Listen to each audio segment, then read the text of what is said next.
Welcome to Aging in Style with me, Lori Williams. I'm an optimist by nature, and I believe you can follow your dreams at any age. My grandmother's journey with dementia ignited a passion in me to work with seniors. I've spent the past 13 years learning about seniors and aging. In my mid-50s, I followed my own dream and founded my company, where I use my expertise to help seniors locate housing and resources. On this podcast, we cover all aspects of aging. Join us each week to meet senior living experts and inspirational seniors who are following their dreams. The fact is, we're all aging, so why not do it in style? Hi guys, welcome back to another episode of Aging in Style. So glad y'all are here because today's topic is going to be a really, really good one. We're talking about being the caregiver to your parents as they age, whether they have dementia or Parkinson's or whatever challenges that, occur as they age. A lot of times the kids fall into the position of parenting your own parent. And this can be a difficult role to be in, causes a lot of challenges, and we don't want you to lose yourself along, through this process. So today I have brought on a author and a lady that I met not long ago. Her name is Charlotte Canion, and she is an author, speaker, has a radio show. She kind of does it all, writes all kinds of different books. But she wrote a book called You Have to Laugh to Keep from Crying, How to Parent Your Parents. And it chronicles her journey with her father-in-law who had been diagnosed with dementia and her mother with Alzheimer's and her father with Parkinson's. She had a lot on her plate, a lot going on. And her passion is really helping caregivers. So welcome, Charlotte. I'm so glad to have you on the show. Lori, thank you for inviting me. Sure. Well, why don't we jump in? I've heard you tell your story before, and I would love for you to share it. What was going on? Well, let's go back to about 2005. And my father-in-law lived with my husband and I. My husband's an only child. And he started showing signs of dementia. Now, we know that the person that, has dementia is the first one to notice it, and they deny it. Mm-hmm. And, they try to, cover it up with all kinds of facades. Well, the second people that deny it are the closest in the family. So his only son was in denial. No, Pop's not going through this. And Pop is what we called my father-in-law. Mm-hmm. And I'm the daughter-in-law, and I saw it more and more. And of course, I was home more, in and out, and I noticed it. And I remember one day he came into the house and he was kind of frantic. I was cooking dinner and he said, Charlotte, I need you right now. So I, of course, turned off the stove and I said, Pop, what's the matter? And he said, I've had a car wreck. And I said, Pop, are you okay? Is anybody hurt? And he says, no, come with me. And we need to go in your car because I've messed up my car. So my mind's thinking, well, at least it was able to drive it home. Well, when I went out to the driveway, the whole right side of his car. Now, if you remember, our parents drove big Lincolns and they drove big Oldsmobiles. They drove big cars. They were like tanks. So, this Lincoln was just scraped all the way down. I mean, literally, they totaled it by the time we got to the insurance company. Wow. But I'm thinking, oh my gosh, Pop, what happened? And then, of course, my mind's thinking, did he drive away from an accident? Are the police going to show up on my front door? Mm-hmm. How do I handle this? And I don't have time, to call Craig right now. Anyway, he says, no, I hit a mailbox. Now, my mind is thinking that had to be the biggest brick rock mailbox in the world to have done that kind of damage to his car. But out of love and respect for Pop, I said, okay, get in the car, because he wanted to go back and pay for the mailbox. Aww. He wanted to go back to the house where he'd hit the mailbox. So we get in the car and we start driving around our neighborhood.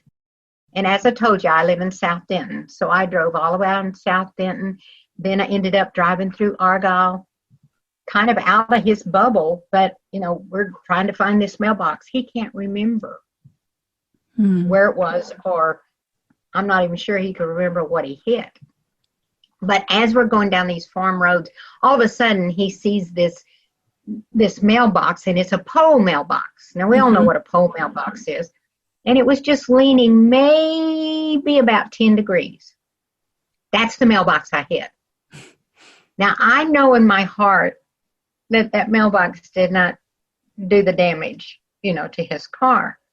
But out of that love and respect for him, and I'm having patience with him, I said, okay, Pop. So he wanted to go up to the door. And of course, I literally went, okay, God, this one's on you. You're going to handle this, because, I'm just trying to be here and be support.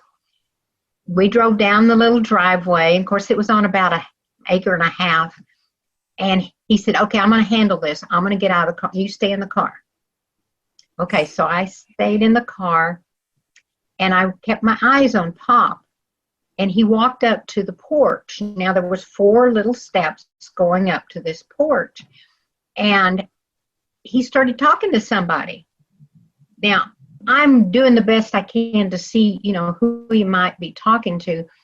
But I couldn't because they had let their shrubs grow up almost to their eave of their house. Mm-hmm. So if there was someone sitting on the porch, I couldn't have seen him anyway. So I just kept my eye on Pop. And all of a sudden, I noticed that his hands, he was kind of doing a fist. Now, Pop had an even temper. He was a very calm man, just a beautiful person. But when he kind of got angry, it was going to the other side. So I thought, okay, time to get out of the car, go take care of things. So I got out of the car, and as I walked up to Pop and grabbed his hand, I could see out of my peripheral what was going on. So I walked him up the 4 steps, and then I walked him over to a park bench that was on that porch. And sitting on that park bench was a scarecrow. It was October. It was Halloween. So Pop was out there driving, and he couldn't distinguish between a scarecrow and a real person. Oh, no. And so, my mind's going 90 to nothing. I don't know what he hit, and I'm thinking we'll get back home and the police will be there. But he still insisted on knocking on the door. Mm-hmm. So I let him, and God took care of everything because this sweet young, I bet she probably wasn't 27 years old, young lady came to the door, and Pop explained that he'd hit her mailbox and he wanted to pay for it. She said, oh my gosh, I've been wanting a new mailbox. You are not going to pay me for that mailbox. So thank you, God. He took care of that one. But we got back in the car and went home. And like I say, I kept expecting the police to show up either that day or the next day. To this day, we have no idea. No idea what he hit. Or what he hit. Have no idea. But that was the catalyst that finally made my husband realize, maybe we need to go to a doctor and get a third party diagnose this, and then both of them will acknowledge that something's going on. So that's kind of was the beginning of my saga. And within 6 weeks of Pop being diagnosed with dementia, and we know dementia is a huge umbrella that covers 300 different diseases. My mother got diagnosed with Alzheimer's and my dad with Parkinson. Oh my goodness. So all of a sudden it was like, okay, I'm the daughter-in-law, but I'm the only female in the family. And we know that females do, 75% of the caregiving in the world. It's getting a little better. But I have one sibling in my family, and he lives 3,000 miles away in Alaska. So that means I'm the caregiver on both sides. And I have 5 kids and 20 grandkids, so I care for people. So it was just now I'm going to be caring for parents, but I wasn't sure, how to go from there. And anyway, that's kind of the beginning of the saga. There's, a whole bunch. But I personally went to Barnes and Noble's and I asked the information booth, I said, do you have anything on parenting parents? Mm-hmm. And I swear that girl looked at me like a deer in headlights. And of course, she was young, we're not prepared for this. Mm-mm. We're not prepared to to become the parents to our parents. They're the ones that taught us how to ride a bicycle. They're the ones that held our hands when we teeter-tottered on our little feet. We're not supposed to take care of them. And finally, I said, okay, I'm going to have to rephrase this a different way. So I said, okay, do you have any books on Alzheimer's? And she said, oh, yeah, we've got a section over there. Now remember this. It was well over 15 years ago. So she takes me to a section, and I know they can't see me, but they take me to a section, and the books are about 15 books. Mm. That's all there was out there. And there happened to be this one she picked up, and she showed me, and it was Things You Need to Know About Alzheimer's. I said, okay. And, Barnes & Noble has these chairs and all. So I, sit down in a comfy chair, and I start opening it. And I decided to read a chapter. Lori, I want you to know that it was written by a doctor. He had this big, PhD after his name. I couldn't understand a thing he was saying.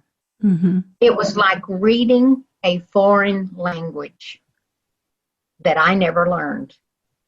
So I went and got another one, and all of them were that way. They were written by doctors, and they were written in doctors' terms.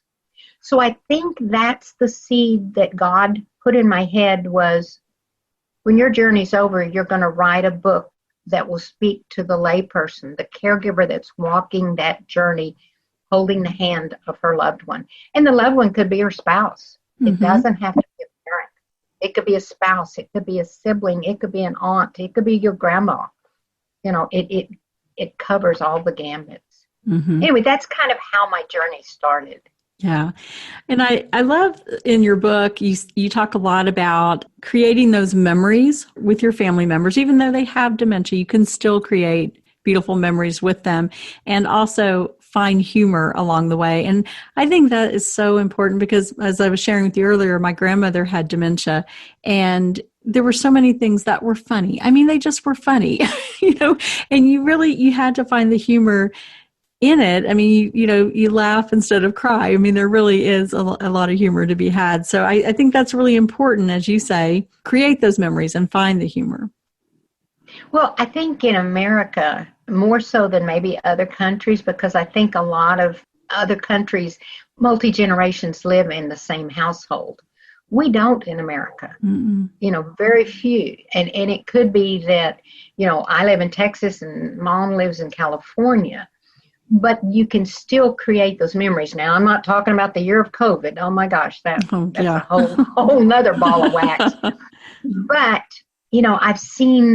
I've actually seen during COVID and heard of many families moving their parents down close to them, or moving, mom, if she's the only one left, moving her down, close to them.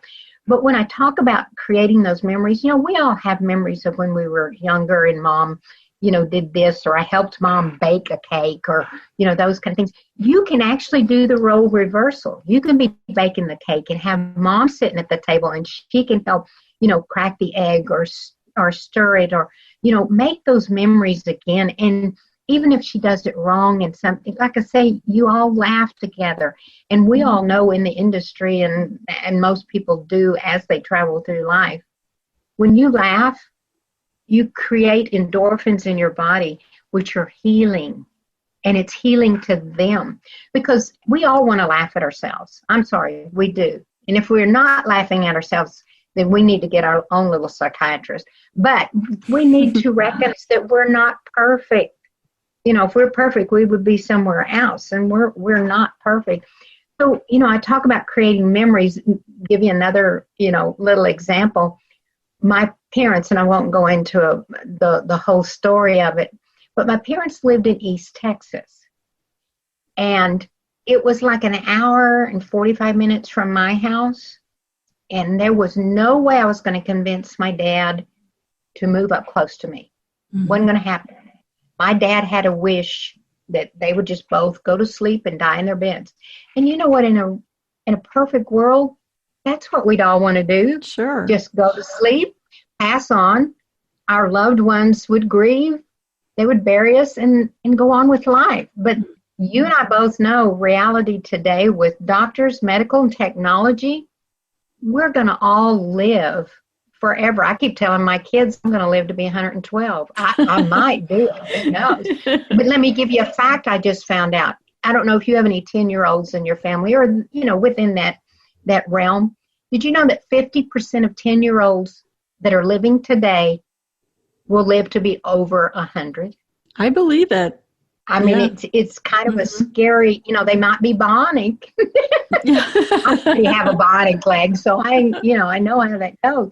But it's a little scary, if we don't get a handle on, dementia, Alzheimer's, and Parkinson. Now I'm going to share this because my parents are gone, and God bless them. But my dad was a Marine. And those of y'all that have military in your family understand what I'm getting ready to say. He was a hard man. And to top it off, his mother died when he was 2 years old. So he never had a mother that showed him the kind of love that we know mothers' loves can be. Well, he met my mom, and they got married, and they had me about 16 months later, and I was the apples of his eye. And then my mom had many, many miscarriages, but finally had my little brother, who's 9 years younger than me. But the reason I share that with you, my mom came from a strong Christian family, and she was the oldest of 4 girls. My dad came from not really a broken family, but, he didn't have a mother. He was tossed from aunt to uncle and aunt to uncle. Joined the Marines when he was 15. So, they were like that opposites attract. They had something, but, it was opposite attract. Well, when my mother got Alzheimer's and my dad was diagnosed with Parkinson, he was in denial. Of course, he's the closest loved one, that my mom was sick. Sure. And here's one of those funny memories. To him, she was just Betty Davis. Oh, your mom is just acting like Betty Davis. and I can look back and laugh, because in his eyes, all he saw was the woman he married and he loved. He couldn't see the disease. He wouldn't accept the disease and all the, different antics she would do, and, losing this and laying something in the wrong place or leaving the stove on, all of those, he couldn't cope with it. So he would just make sure she always had a bundt cake to eat. Because if you know anything about Alzheimer's, they like sweets. They do. So he always made sure she had bundt cakes. But I was blessed because I have an aunt. Her baby sister lived 15 minutes from them. So he was my eyes and ears on my parents for the first 5 or 6 years. And she would let me know when something was going on. And oh my gosh, there's a sundry stories, but you can laugh at all of them. And that's the whole key, is you have to laugh and you have to create those memories. I remember my mom liked, onion rings. So every time we'd go visit, I would take her onion rings. We'd stop at the hamburger joint and get her onion rings. And those are fun things, that you can do with your mom. Give you another example. One thing I did with my mother a lot was finally she got in such a situation. In fact, we thought she was going to die, and I won't go into all of that, but she had total kidney failure. And they told us that she'll be gone in 24 hours. My mom lived another 7.5 years. But I told you, strong woman, strong will here in this family. But anyway, she taught me how to garden. She lived, in East Texas and had 2.5 acres and, had gardens and taught me how. So when she ended up close to me, and she had to be in a facility because she had so many complications, I'm going to throw this in. I could have brought her home and taken care of her, but I had already seen many of my friends. It would have been hard. Yeah. It would have been hard, but I could have gotten extra help and all. But she was better off in the facility, first of all, because she was a very social person. She loved having other people around to talk to them. And it doesn't matter when they're out there and they tell each other the same story over and over. No one's going to say, I've heard that before. No, because they have Alzheimer's. They don't know what happened 3 minutes ago, much less the story you told them, the day before. But I used to take in a box, and I found the perfect box. It was a cat litter box. I would fill it with dirt. I would buy those little 4-inch pots, and we would go out and, in the garden area there. They, every home has an area where you can go out. And she would have time of her life planting those flowers or planting those herbs. And that was a memory that I have. Whatever your parents or loved ones' passion are, find an avenue that you can do together again. If they love to do jigsaw puzzles, do jigsaw puzzles. I don't know if you've heard the bubble wrap story, but it's a hoot. Gosh, this one, and it's not my story. I'm just barning. I can't remember the young lady that did it. But her father was bedridden, and he had dementia. Wasn't real bad, but he I think he had a stroke, and then it went into dementia, which sometimes that happens. But he wanted to work. He wanted a job. So she got to thinking, what can I have my dad do? And she had been receiving a lot of packages and had this bubble wrap, and somehow she got the idea that she would have a company hire her dad. Now, this is a company in her head. Hire her dad to pop those bubbles, because in a landfill, they're better if they're popped. He would get a regular check every week for popping those bubbles. As a matter of fact, he asked her to get him some gloves because his fingers were getting sore for popping the bubbles. So he had a purpose. Can you imagine? Yeah, but he had a purpose, and he had value, and he and his daughter were sharing memories. She'd bring him the paycheck, and he'd say, okay, go put this in my account. In other words, just be creative like you would, and I don't want to say, like a child, but just like you would a child. They're valuable. Our parents are very valuable to the day they die. I sometimes wonder, my mother had Alzheimer's 16 years. Oh my goodness. And that's a long time. I mean, usually it's about half of that. But I think it's because we were having so much fun. We were doing things, I'd read to her, or she'd read the back of a newspaper, and I'm going, Mom, she lost her glasses years ago. But all of a sudden, God took care of it, and she could read again. Anyway, it's just, find those things that you can connect on and have fun with them. Yeah. And even if you're just playing at things, that's the trigger to having those memories. I wouldn't, and I'm going to get a little, but I wouldn't trade those last memories for anything in the world with my mom or with my dad or with Pop. Pop and I would dance around the kitchen. I mean, silly things you might do with kids, but I'm sorry. Yeah. When they go through that, they become children again.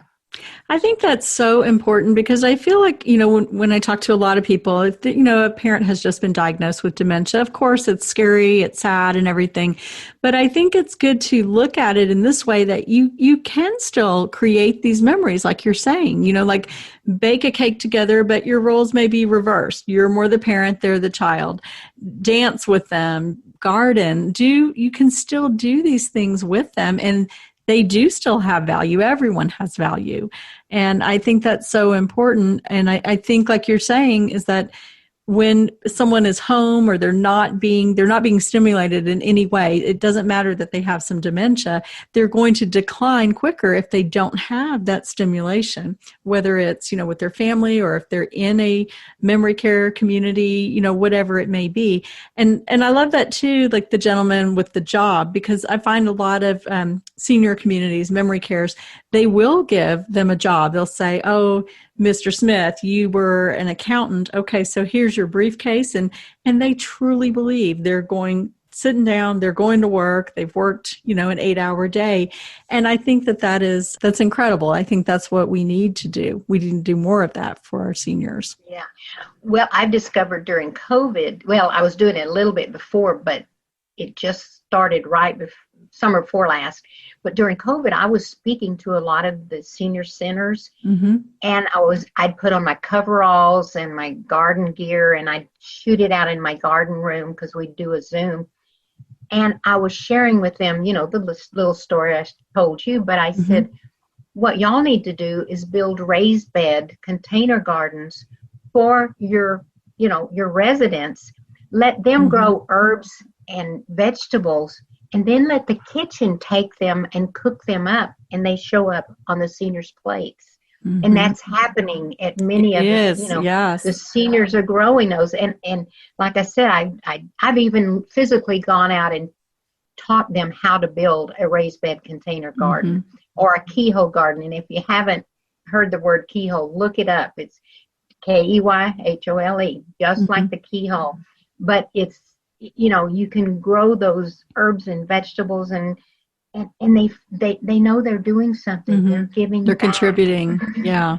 And the raised gardens are so wonderful because if they're in a wheelchair, they can get out there or if they're using a walker, it's right at the perfect level where they can garden and be a part of it. Yeah. So excellent ideas. So what about, working with caregivers? I know you call it, I was going to ask for your best self-care tips, but I know you call it your 4 golden rules. So tell us about your 4 golden rules. Well, I think this is something we all know, but for some reason God had me to kind of organize it. And I call it my 4 golden rules, but they're mantras that we all know, and they're love. Love is number 1. We have to love, and we have to love unconditionally. In other words, when they do something silly, laugh with them. Never make fun of them, but you love unconditionally. And a biggie you and I both know is respect. We talked about the role reversal. You become the parent and they become the child, but you never let them know that. You work with them. If they tell you that the sky is purple, well, it's a pretty purple. You respect them for who, what, and where they are at that moment. And that will make your life so much easier if you do. And that was a hard one for me to learn with my dad. My mom was a little easier, but my dad, I had to learn respecting him for who, what, and where was at that moment. And that also goes along with patience. You have to have patience with them, because I guarantee you, and I'm going to share a quick little snip, and it'll happen. It happens in every family. My mom and I had the greatest relationship. We would travel together.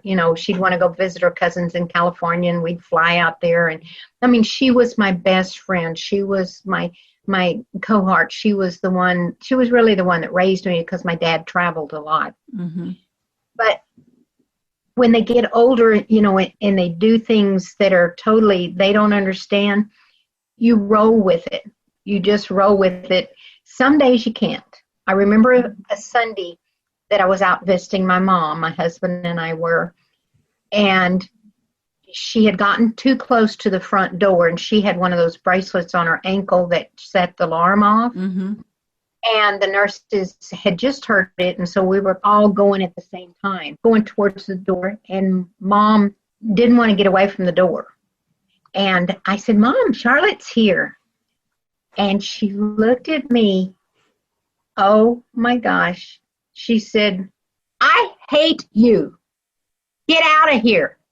Don't ever come back. It was the most hateful, hurtful thing I'd ever heard. Now, I had to do some brain thinking right then. Go, that's not my mom. That's the disease. That's not my mom. That's the disease. But it still hurts coming out of that, the physical form that was your mother. We got her calm a little bit, but she never, I tried to keep a little bit of distance because she was angry. Now, I don't know if she was in pain, needed some pain, medication. I don't know what all was going on. And that was probably the shortest visit I ever had with my mom, because I just couldn't get her to a comfortable place. And it was, the nurses even said it's probably better if we leave, and let them try to, calm her down. But I remember crying all day. Like I said, I knew that wasn't my mother. And it was the disease, but it still hurts. And so being patient, made me walk in the next day and it was my mom again. Praise the Lord. That only happened to me one time. But I know that it happens a lot. That is a hard thing to separate, because it is your mom. It's the physical form of your mom, like you said. And the things coming out of her mouth are things that you would never expect to hear. And when I speak with families all the time, I can hear the hurt in their voices, and they may tell me a story of, what their parents said. I think, logically, they're not meaning to say it's the disease, but it is a hard thing to, you have to sit back and kind of say, say to yourself, I mean, I know it's hurtful, acknowledge that it's hurtful, but it's not them. It's not, they would be mortified if they knew what they were saying. Yeah, yeah. And so that's that's a biggie, that patience has to come in. You have to have patience with them. And sometimes you might have to step out of the room, you know, and or end a visit, like you said. Yeah, yeah. Go away from it. But, you know, patience is big. And then the last of my 4 golden rules, I've told you about love, respect, and patience. The last is forgiveness. Now, we've all had times in our life when we've hurt someone or someone has hurt us, and we need to forgive, because the person we're hurting most is ourselves. Because if we hold on to unforgiveness, I'm going to say that one more time. If we hold on to unforgiveness, it's like an anchor. It will weigh you down. But when we forgive people, it's freedom. It is total freedom. It takes off all that weight. And I won't go into, there's actually a big story in my book about forgiveness. And it is mind-boggling. I've actually done hour-long talks on just forgiveness. And I have ladies come up to me afterwards and they go, "Oh my gosh, you shared my story. Thank you. I haven't talked to my sister in 20 years.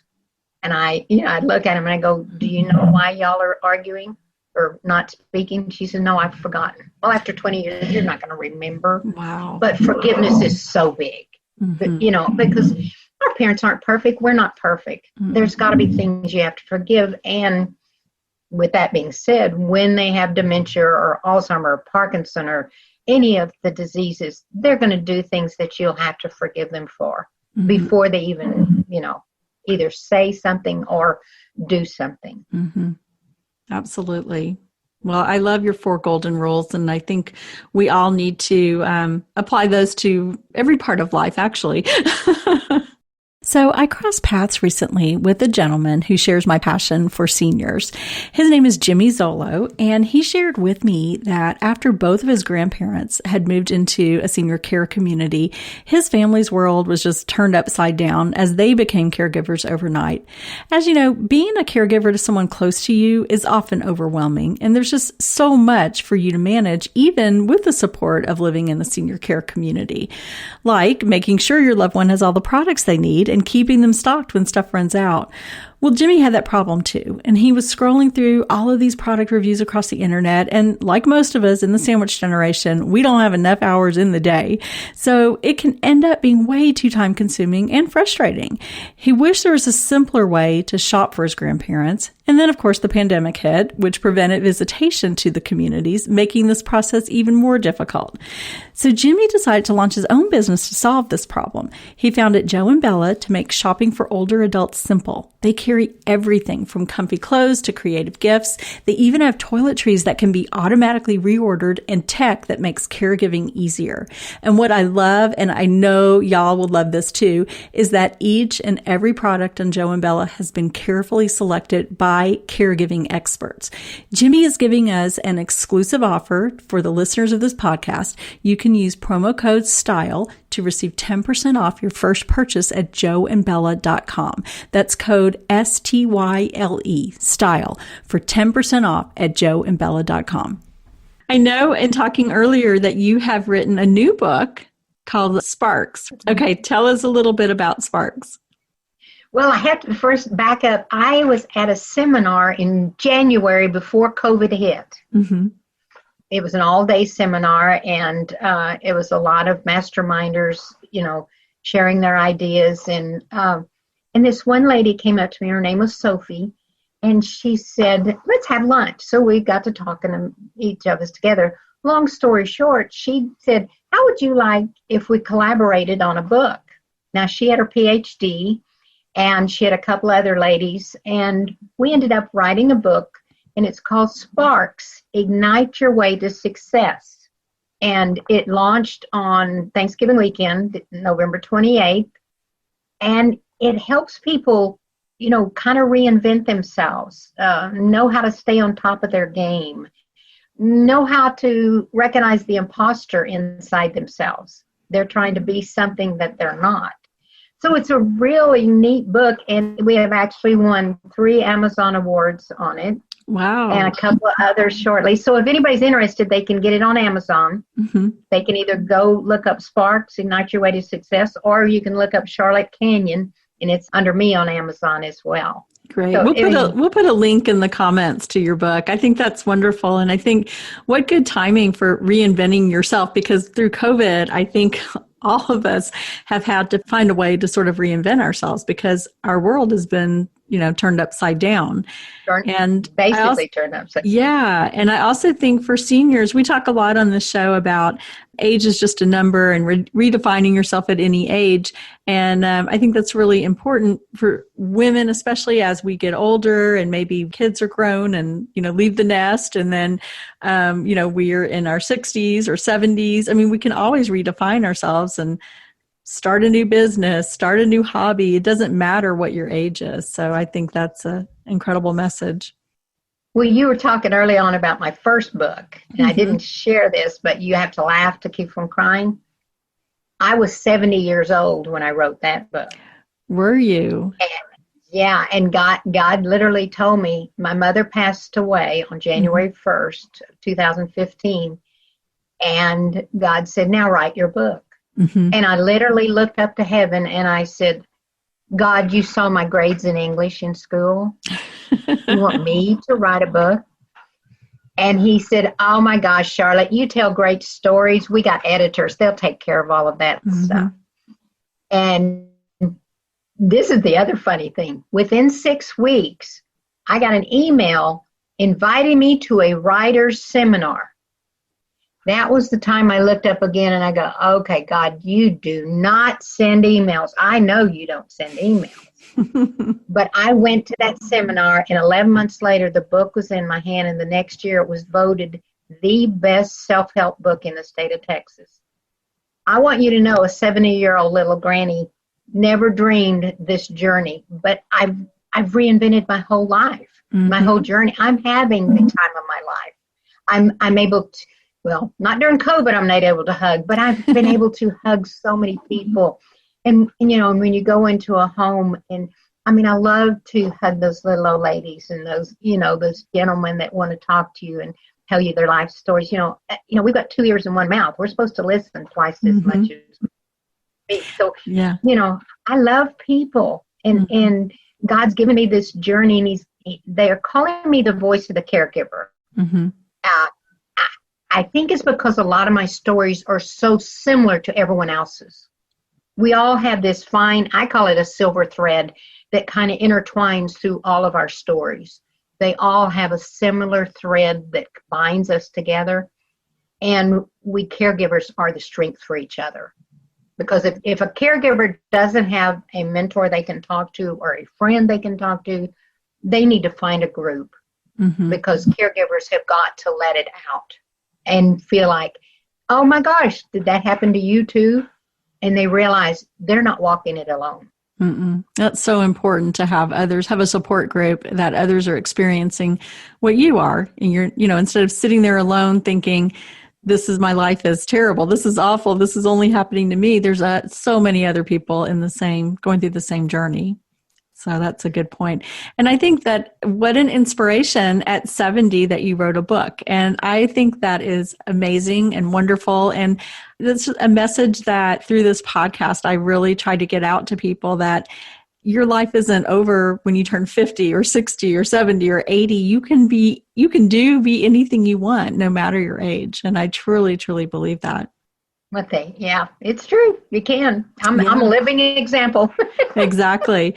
Well, the last question I want to ask you, I ask everyone on the show, who is an inspirational senior in your life or has been? Well, I've mentioned her earlier, but it's my mother. My mother, I still feel her channeling through me. She always gave me one bit of advice. She said, treat others the way you want to be treated. And I have tried to do that in my life. I try to love unconditionally, and I try to treat others the way I want to be treated. And she's been that way as far back as I can remember. So she's my mentor. She was the senior that guided me. I wouldn't want to do anything different. She helped at her church. She would collect glasses for people that couldn't afford glasses. She was always giving back. I haven't shared this with you, and I don't know if you got one, but I made over 700 masks during COVID early on, and, passed out masks. And it was just something I could do. I could sew. It was something I could do. It was something my mother would have done, because my mother used to sew all of my clothes. So, she would be the senior I've always looked up to. She influenced me so much by her life, and I know she's smiling down on me. I feel it, all the time. There's things I wished I could really share with her, but, I know she knows. Yep. That's wonderful. Well, Charlotte, thank you so much for being on the show and sharing your experiences. I think it's such a blessing what you've done and writing all your books that you've written. I'm so thankful for you. I am going to share all your information in the contact so that people can find you and they can order either if they want. You have to laugh to keep from crying, which I love this book. It's wonderful. Or your newest book. And that's my mother's hands on the cover. Oh, is it really?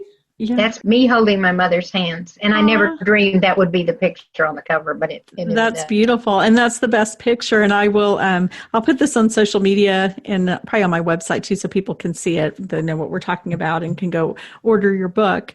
But I so appreciate you being on the show, and we will have all, like I said, all your contact information, how people can reach you. And then as always, if you have questions or want to learn more about Charlotte and about her book, just reach out to me. You can contact me through the website, which is LoriWilliams-seniorservices.com. And thank you all for listening. We will talk to you next week. Bye-bye.